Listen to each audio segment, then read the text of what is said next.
muscles from staying in the same position for so long. She gazed in wonder as the first arrival appeared from behind a worn leather book, drawn forth by the Kestrel's magic. Dark, beady eyes and twitching whiskers announced the arrival of the mouse. Then another appeared, and another. As Chancellor Walraven sat idly, absently stroking the tome, the rodents began to flood the turret floor. The air jittered with squeaks and rustling as the mice began to file toward the Chancellor, sniffing around him as if he were a piece of sweetmeat. Soon the floor writhed with gray fur and twitching pink ears. The feeling of power lingered in the air, thick and palpable, and the Chancellor's silver eyes focused on the doorway, his expression weary yet firm. He shifted on the bench, and the wood groaned softly beneath him. "Do you sense the medium, Maia?" he asked her in a soft voice. "Do you feel its power holding them in thrall?" "Yes," Maia answered in a hushed voice, the hairs on the back of her neck prickling. Part of her feared that some of the mice would leap up onto the window seat, but she knew that she needed to control her fear or else they would. She sat stone stiff, eyes watching the mass of mice in fascination. "The mice must obey the summons from the Kestrel.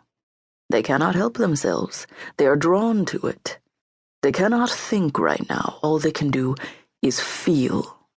If I asked you to open the window, I could fill them with fear and make them rush off the edge and plunge to their deaths, and they would, Maia. They would."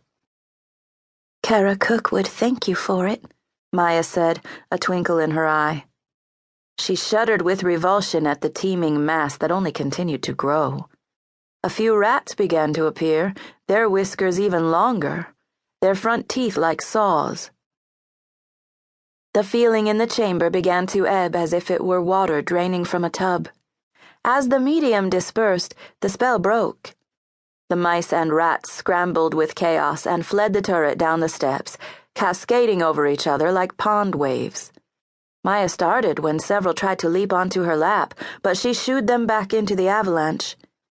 Maia tried to calm herself, touching first her heart and then the jeweled choker around her neck.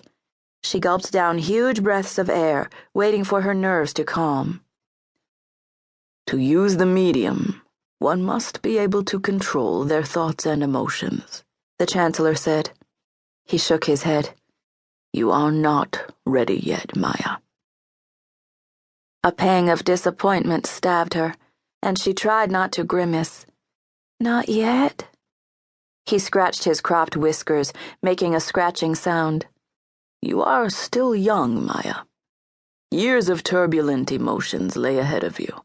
Wait until you are, say, 13, Turbulent emotions aplenty then. No, I will let you read the tomes, even though it is forbidden.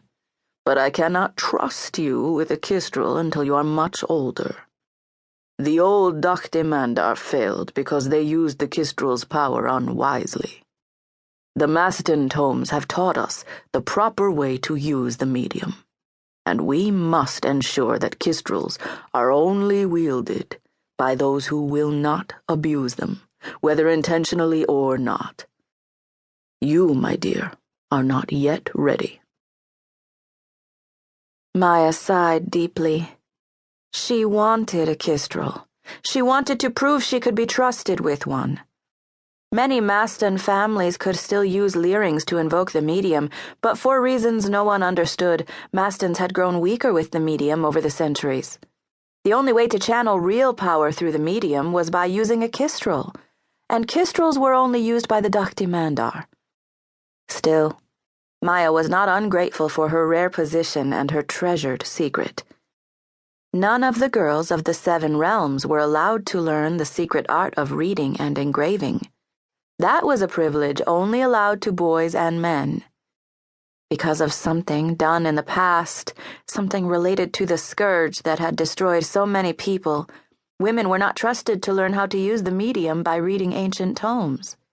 And it was absolutely forbidden for a woman to be given a Kestrel.